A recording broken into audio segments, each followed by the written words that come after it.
And good morning on this Saturday morning.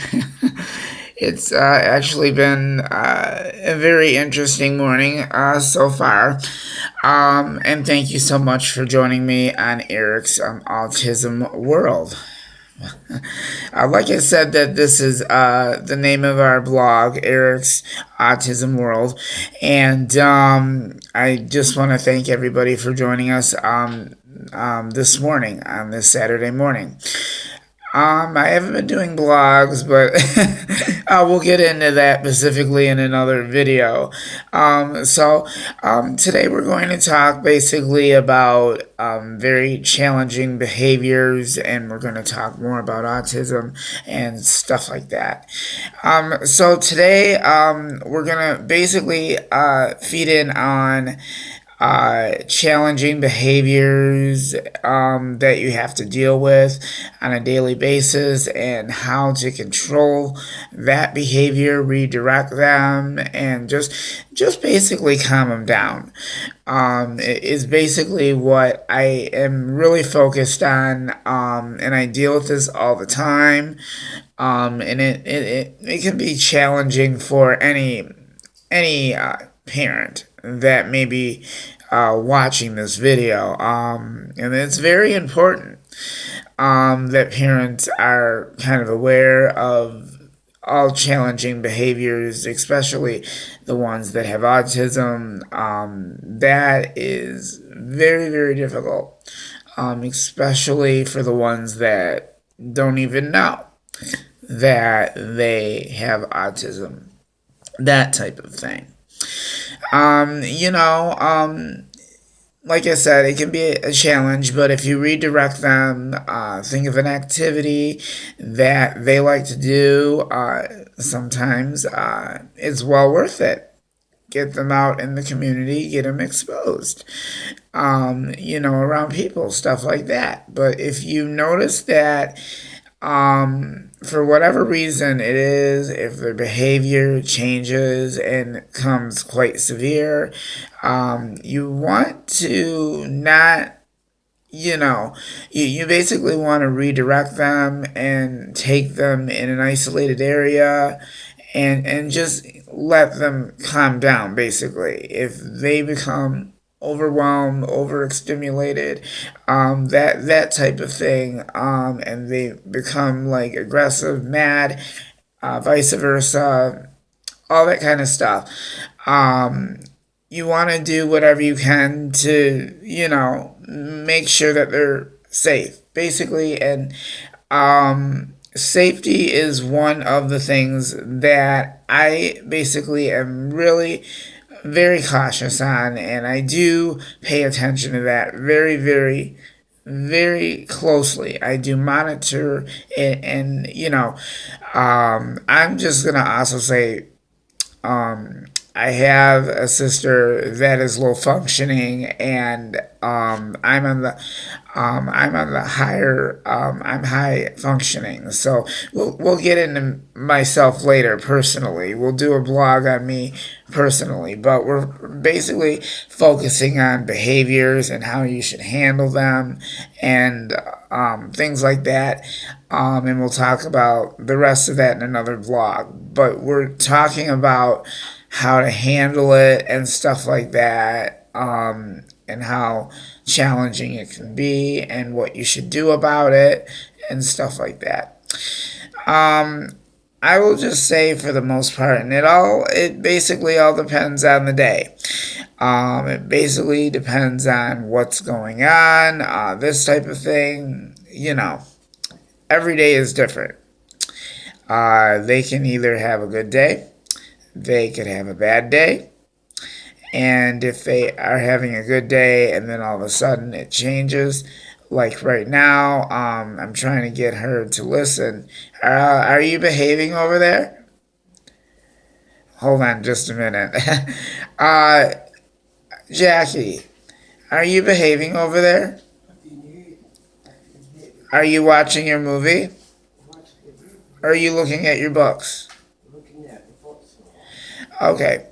I would show my sister on this video, but I don't want to do that just for privacy reasons. That's why I'm basically doing this blog.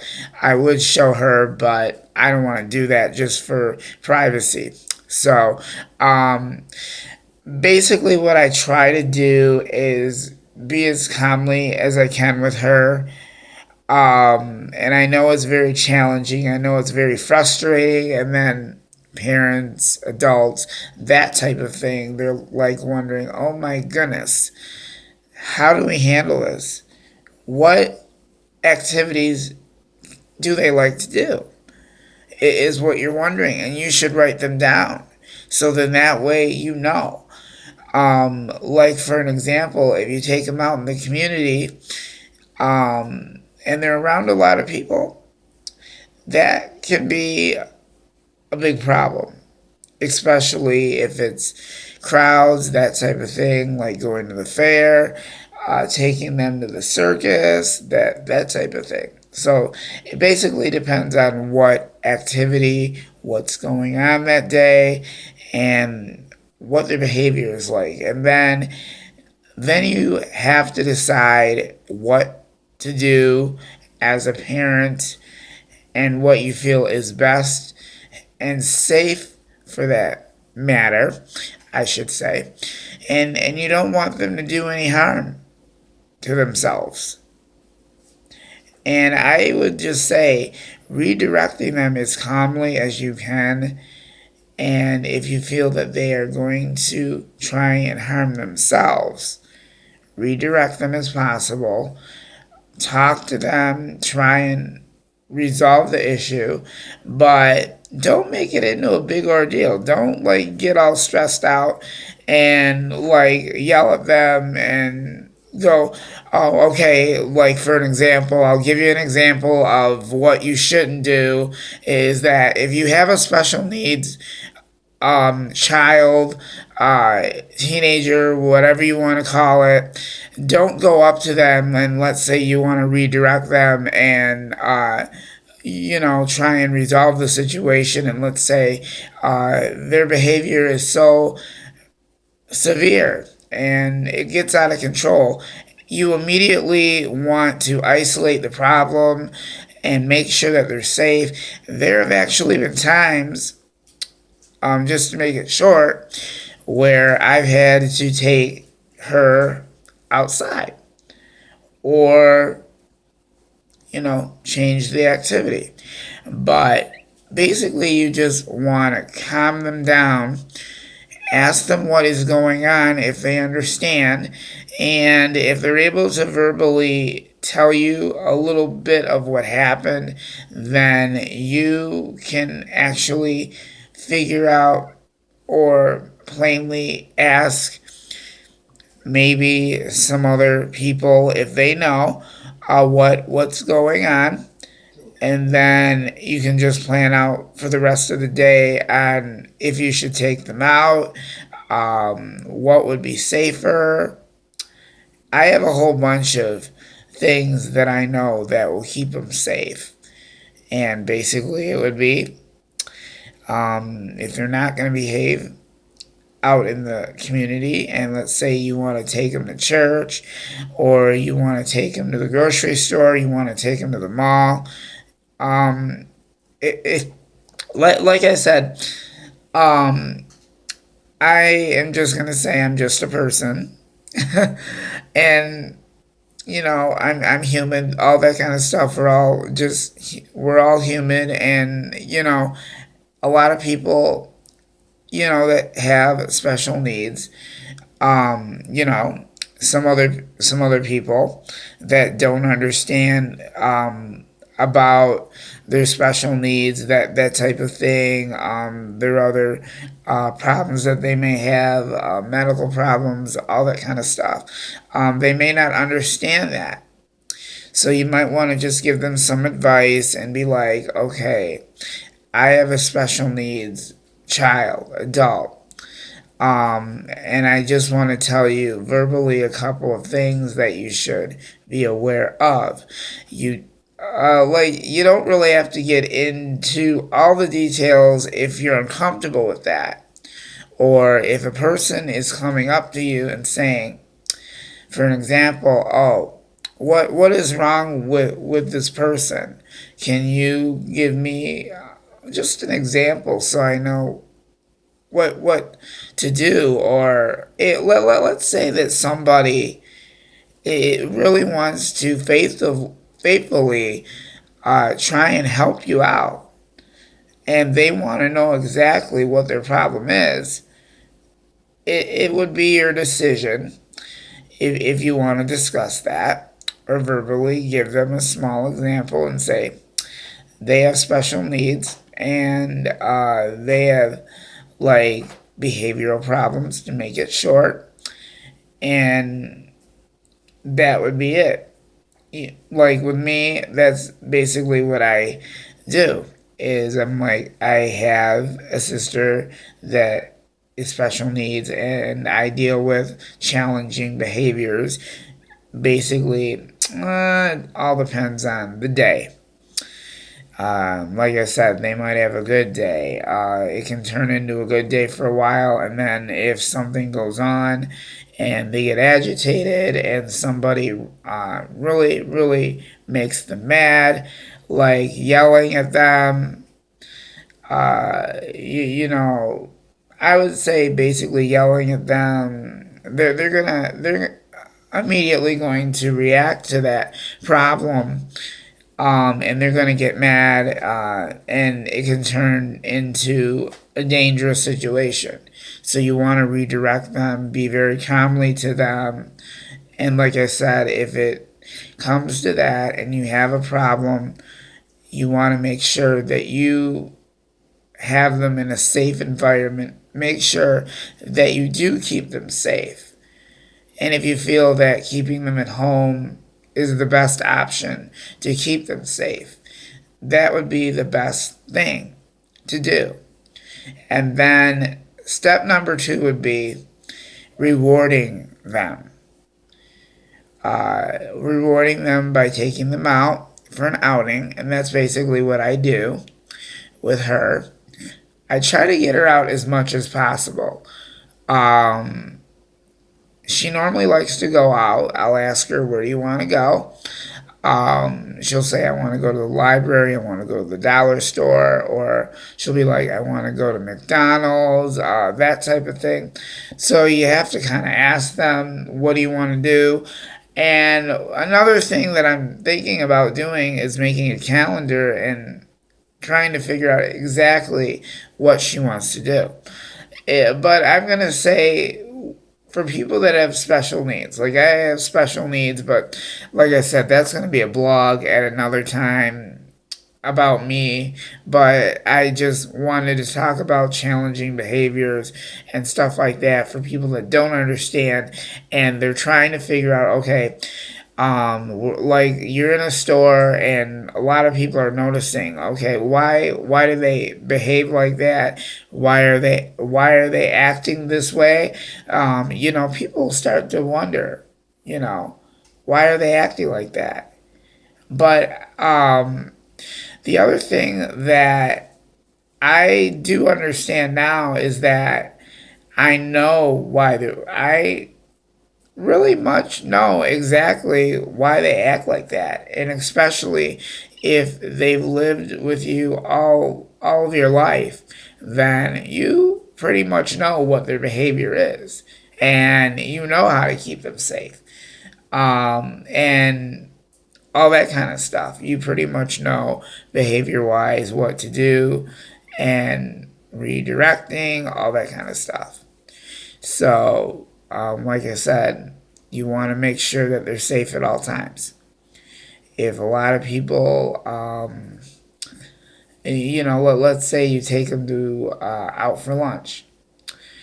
What I do basically, I'm gonna try and make this a little bit shorter because I've got to get her, and I want to eat too. She always looks forward to going and eating. I'm sorry.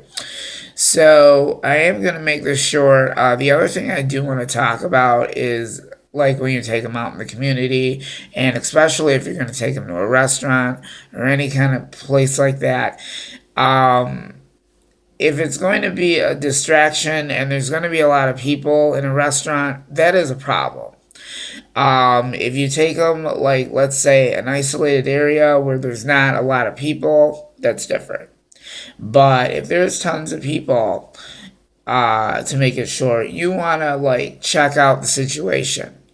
And if you notice that the place is crowded, there's a big line, people waiting to order food, you know that's going to be a problem. You know that they're going to have change in behavior. You know that they're going to get upset. That type of thing. They're going to be like, I want my food now. I can't wait. Or I want to get something from the dollar store, or I want like a toy or something like that. That type of thing. And I also think that with anyone that has special needs, they also will have sensory issues to certain things. And like I said, you don't want to yell at them and say, "Oh, I'll give you an example of how a person would talk to them." And like I said, I don't do that. I don't like to be upset. And if you get upset, then okay. So for an example, and then I'm gonna go and I'll do a second half of the rest of the challenging behaviors with people with special needs, autism, that type of thing. But like I say, for an example, I don't know if I really want to act it out. You know what? To make it short, I don't want to act it out because I would be uncomfortable with that. The only reason why I'm saying I'm not going to act it out is because I don't want the viewers to be uncomfortable or scared, or let's say your child is watching the video and they're really interested on the subject, or they just want to learn, for an example. So I don't really want to act out the actual behavior or what you should say or whatever you want to do. But like I said, don't, uh, we all get frustrated with any kind of situation. With any kind of situation, yeah, you're going to get stressed out and all that kind of stuff. You calmly want to do whatever is necessary in a safely way. You want to make sure that you monitor them, especially if they go to if you're at the mall, especially if they go to school or a day program. They might do their own thing. They might wander off, and then you start to wonder, okay, where are they going? What are they doing? And basically, I just want to tell you, people like me that have autism, that type of thing. Um, when they wander off and that type of thing.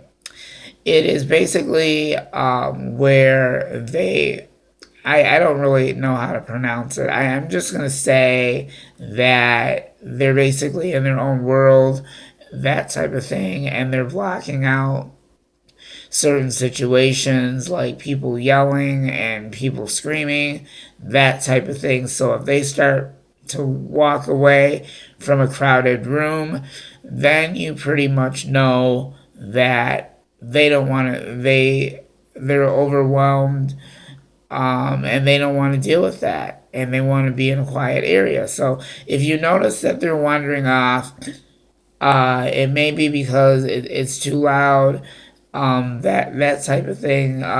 You probably want to get them like headphones. Think of an activity, or like bring like a tablet, a phone, or something like that, or an iPad, and have like games on it that they like to play, or like put like videos or something like that, cartoons that they like to watch, or think of an activity or a TV program that they like to watch, like a cartoon. Basically, I would just say cartoons, basically appropriate stuff.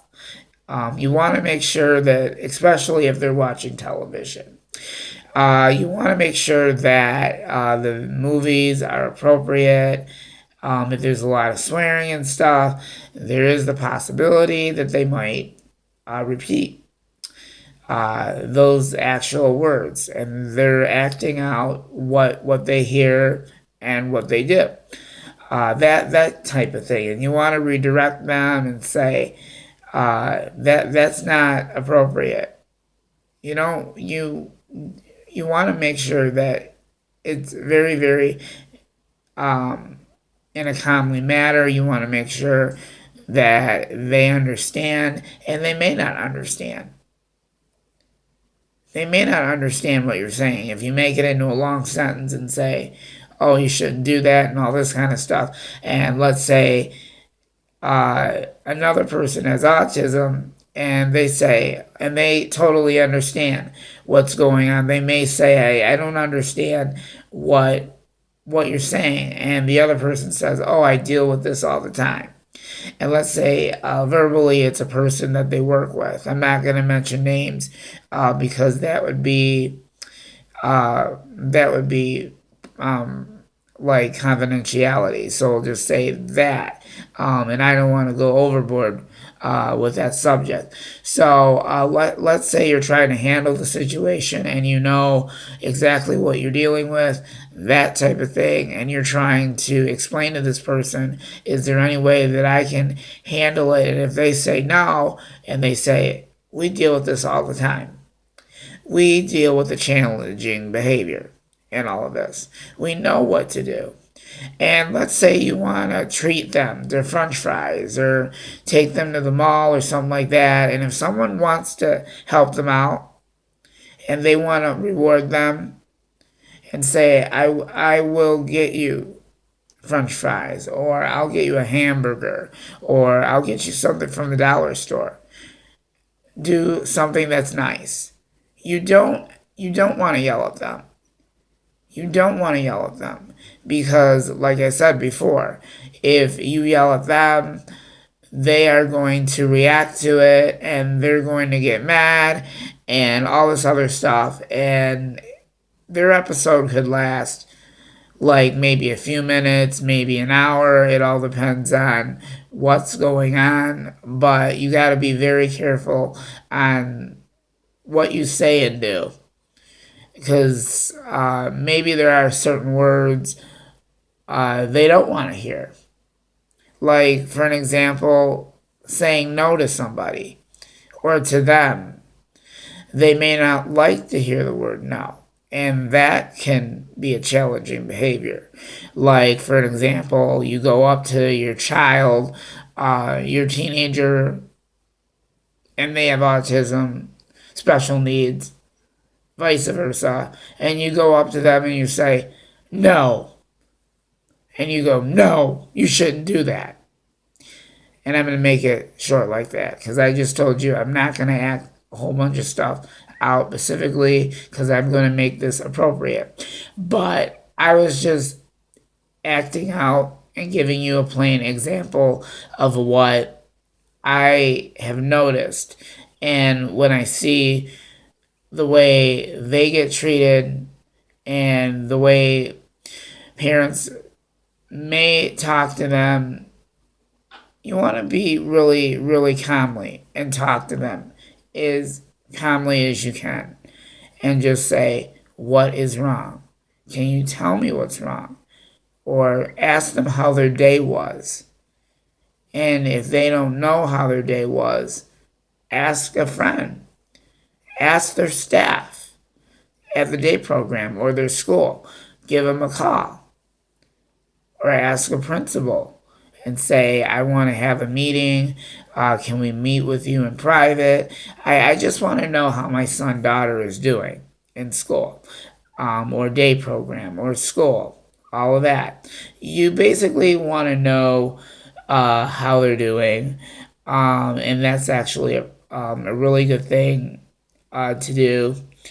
Is to find out exactly how they're doing, how their behavior is, all of this stuff.